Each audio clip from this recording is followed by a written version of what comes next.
Welcome to the Battlefield 6 Intel Report. In this series, we're diving deep into the gameplay mechanics of the new Battlefield game to bring you best tips and guides possible. My goal is simple: to give you an advantage over the enemy and help you become a better player. Some of the key things we'll be covering include map knowledge. This will give you a better understanding of capture zones, power positions, choke points, flanks and rotation paths that will be crucial. Class guides will break down individual kits and show you how different classes work together to achieve much more. Vehicle and flight school, essential driver's ed to effectively add that vehicle pressure to the war zone. So without further ado, let's stop talking about it and let's get into it. Hi, I'm Trey Rorschach, and today we're going over the Recon Class, all of its gadgets, tips and tricks along the way, training paths and traits of these classes, and tactics and play styles that will make you a better Recon player. So first of all, we're going to go over one of the best gadgets in this class, if not the game, the motion sensor. It's one of the best gadgets. The best way to use it, in my opinion, would be to place in high traffic zones, buildings that enemies like to use, for example, or inside or near objectives, because that way it'll locate enemy players on the flag for you and your teammates and your squad, and any kill your team gets, that's going to give you assist points as well as spotting points for spotting the player. So it's really good for building up points, especially if you want to build your training path.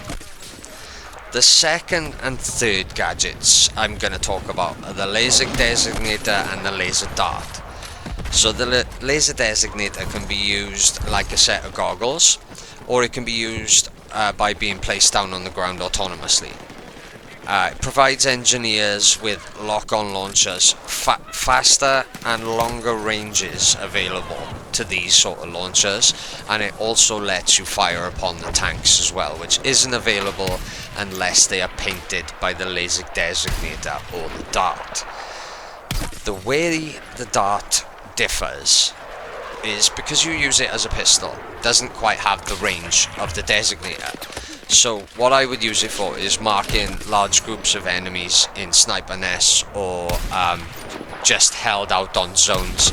This will mark them up for your tanks to be a little more accurate. They can take down groups of people with one singular shell, take the face off buildings to remove their cover, and things like this. So let's move on to the next gadget, which I think is super powerful, and that's the drone. The drone, if I can get my words out, the drone will destroy gadgets through walls and cover.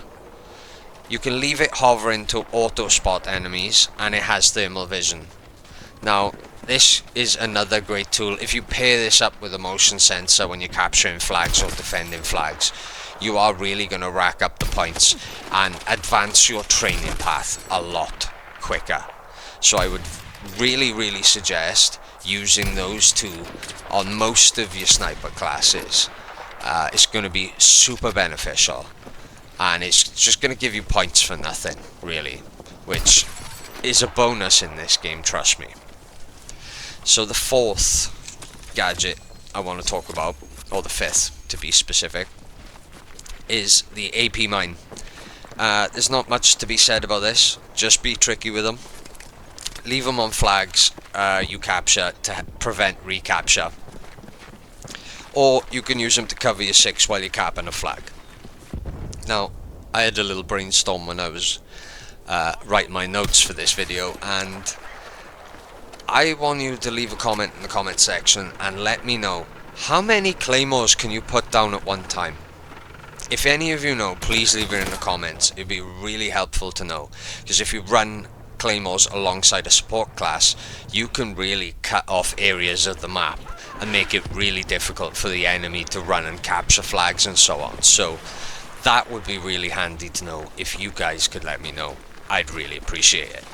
The sixth gadget on this list is the sniper decoy, and I think this is slightly going unnoticed. You can place it in stand position, crouched or prone.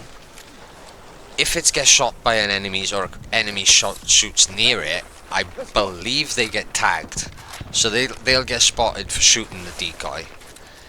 It reduces your sniper glint if close and replaces it on the dummy. It doesn't get rid of your sniper glint, but the dummy will have a bright glint and your scope will have a dimmer glint. So just remember that as well. It's a great tool to leave around your Overwatch positions and provide you with a bit more information. Could be used alongside the drone and the motion sensor just for extra information if you're a little closer to the flag, so on and so forth. And the final gadget I want to talk about is the versatile C4. This kills infantry, it destroys vehicles, cover and structures.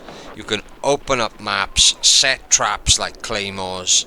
You get 3 of them, 4 of them maybe, 3 or 4 of them, and yeah, you generally can cover your 6, set traps and destroy buildings, kill enemies and vehicles. It's one of the most versatile gadgets in the game. And Recon, I believe, is one of the most underused classes in Battlefield, which is kind of expected, especially after losing the squad beacon. But it does still have some great gadgets, and if you play less for a KD and more to support your team, it's going to be a really good class to use. It's one of my favourites to use. So, after saying that, let's look at the signature traits of this class. The weapon trait is probably one of the most accurate weapon traits out of all 4 classes. It suits the weapon, and it does make you want to use a sniper rifle for those benefits. So, improved marksman skills, reduced sway, quicker rechambering speed, better breath control.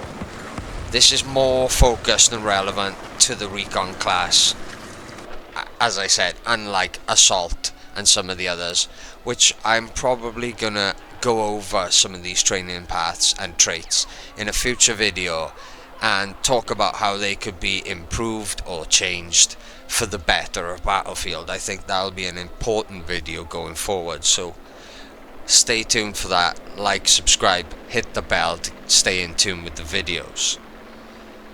The other trait is passive spotting.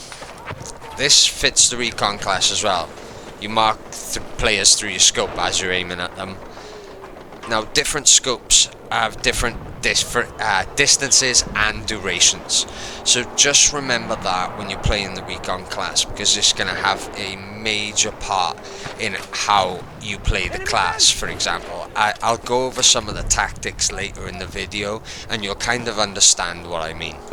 Next, let's go over the 2 training paths themselves. So we'll go over level 3 first, because this applies to both classes, and it's a UAV Overwatch. Pretty simple really, 100 meter UAV Overwatch for 60 seconds. So perfect fit for Recon. It was a little buggy after the latest updates. I'm hoping that it has been fixed, so it could be even more of a benefit going forward if they have fixed the bugs with it. Level 0 in Spec Ops is reduced audio for stealth, so your footsteps and your reloading, all this sort of thing is going to be quietened down so you can sneak up on your opponents. Your level 1 on Spec Ops will be to spot gadgets if you're not sprinting.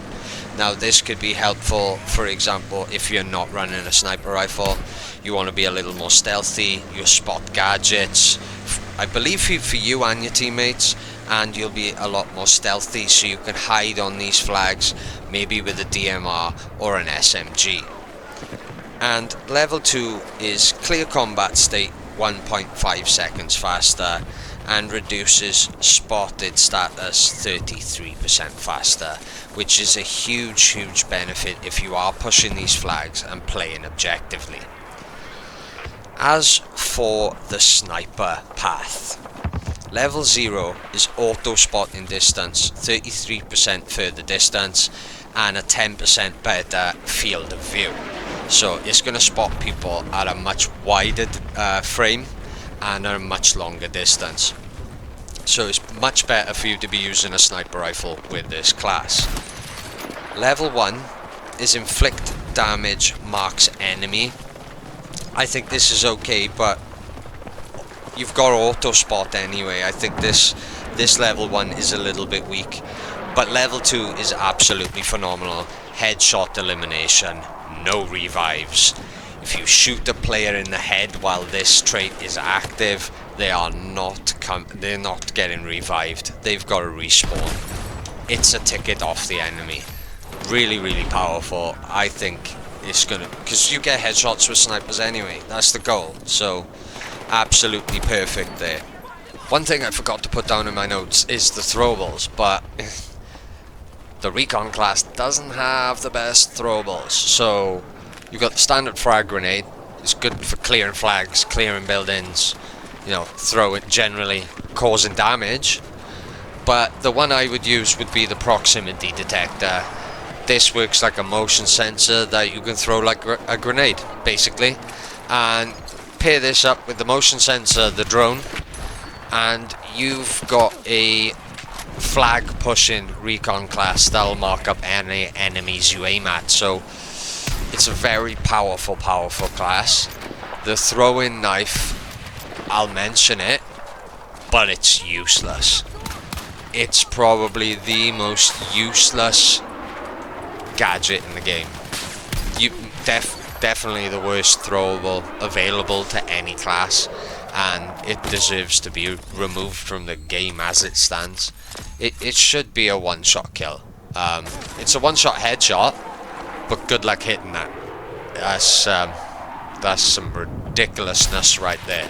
So next, let's go over some tactics and some play styles. And the first one, I like to call this method teamwork makes the dream work. And you're basically using the sniper training path to provide sniper cover and create an overwatch for your team using the drone. Now you use the motion sensor and other gadgets as well to locate the enemy team, but you're basically spotting with your scope and using the drone to guide your team in onto the objective, sitting just outside the objective, just behind your teammates, but watching their backs and using the drone and other gadgets to locate them enemy players. Once you've made their numbers dwindle, jump on the flag with your teammates for that extra bonus points and pick off any stragglers that are trying to run. Place your motion sensors down to help you defend the flag until it's captured, and then you can move on to the next flag. This is a very team-based method, and you want to be in a squad communicating with this method preferably, but you could still do it without comms as well. The next method I like to call the run and gun method, and this is going to be using the Spec Ops training path because it gives you those stealth options and those locating enemy gadget options as well. So you'd run an SMG and AR, maybe even a DMR if you feel comfortable. Push flags again, use the motion sensor on the flag to locate enemies, because when it's on the flag, if you get an assist, you get extra points for that assist on the flag. So that's a great way to get points without doing much. Use passive spotting to tag the enemy you're aiming at. Run Spec Ops path to stay stealthy, locate enemy gadgets, and reduce your spotted status. So if you want to play a little faster paced, this gives you more options by removing the sniper for way more mobility and a faster TTK, naturally speeding up gameplay. Obviously you'll have no weapon trait doing this method, but it could be really beneficial to your gameplay if you don't enjoy sniping but you want to use some of the perks of this class. The last method I'd like to talk about is tank support. and I like to call this "Are You Mad" method. So hear me out. The Recon spots enemies and vehicles, has C4, and also has a laser dart or the designator as well to mark vehicles. Now this could be jump out of the tank, mark up some vehicles, paint them up, paint enemies in heavy locations, and just bomb them with the tank. Now if you run a support and 2 engineers as well, you've got the restock engineers, revives, and the MP APS from the support, which stops missiles. So running all these gadgets together with 2 engineers, one for air defense, one for ground defense, and a driver, do you know what I mean? Obviously, that gives you the most benefit in a tank, I think. Because if your engineers jump out and get picked off by snipers, your support can jump out and revive them, or heal them, chuck an anti-missile gadget down. And then your recon can be spotting enemies and vehicles, painting them with the laser dart and the designator, and even taking out tanks and light vehicles with C4. So you have a well-rounded tank unit there by running recon, support, and 2 engineers. And I think most tank classes should be running something similar. And what I see in most tanks these days is pretty much 4 engineers. I don't think it's needed. 2 engineers is more than enough. A support player for ammo and revives, and then the recon for spotting C4 and painting enemy targets. Perfect combination. Before I go and leave you with the rest of the gameplay, I've got some bonus tips for you. And the first one is that your drone can kill. If your enemies are close to mines or any equipment, you destroy that equipment, they can get blown up with that equipment. So that is not only a funny kill or a funny clip, but that is some tactics you can use to stay deep in cover, out of the way of the enemy, and still get kills while you're marking players for your team, so on and so forth. The next tip I've got for you: map, hold breath, and rangefinder buttons. Rangefinder while scoped, I think, is the option you want to look for, and you want to map them to your L2 or your aim button. This will provide instant accuracy, because as soon as you aim down sights, you will start to hold your breath, and your rangefinder will automatically find the range of that target for you. Instead of pressing 3 different buttons for this action, you can have it run off one singular button just by mapping it to the L2 button.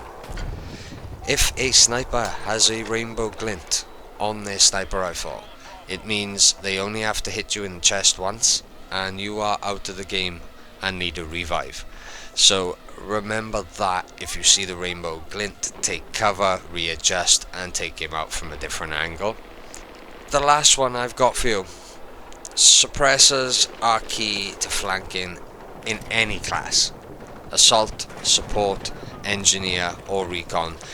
I think you should be running a suppressor on nearly every weapon in the game right now, because they are that overpowered at keeping you off the map and keeping you suppressed from enemy targeting.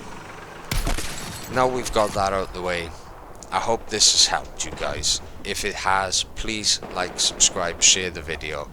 It all helps the channel. I'll leave you with the rest of this gameplay. I hope you've enjoyed it so far, and I will love you and leave you, and I will catch you in the next video.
set. Stand by.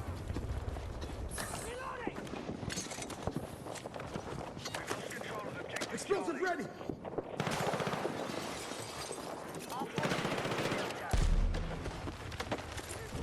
Explosive set.